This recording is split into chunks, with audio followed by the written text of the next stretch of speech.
વડનગરમાં એસએમસીનો ધડાકેદાર દરોડો, દારૂના કાળા કારોબાર પર કડક પ્રહાર. રાજસ્થાન કનેક્શન આવ્યું સામે, એક ઝડપાયો, 7 હજુ પણ ફરાર.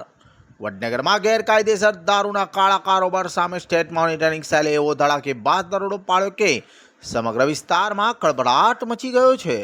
ગુજરાત રાજ્યમાં દારૂના નેટવર્ક સામે ચાલી રહેલી ઝુંબેશ દરમિયાન સ્ટેટ મોનિટરિંગ સેલની ટીમે ચોક્કસ બાતમીના આધારે કાર્યવાહી કરી હતી.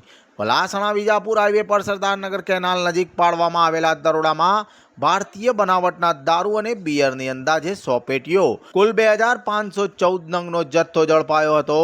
દારૂ સહિત અન્ય મુદ્દા માલ મળીને કુલ રૂપિયા 26,08,000થી પણ વધુનો મુદ્દા માલ કબજે લેવાયો છે.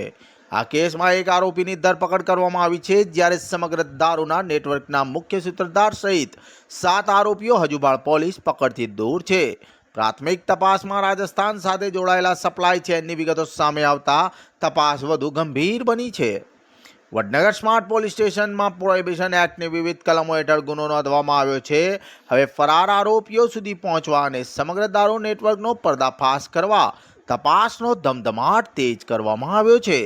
દારૂના કાળા કારોબાર સામે સ્ટેટ મોનિટરિંગની આ કાર્યવાહી ચર્ચાનો વિષય બની છે અને હવે સૌની નજર ફરાર આરોપીઓની ધરપકડ પર ટકેલી છે.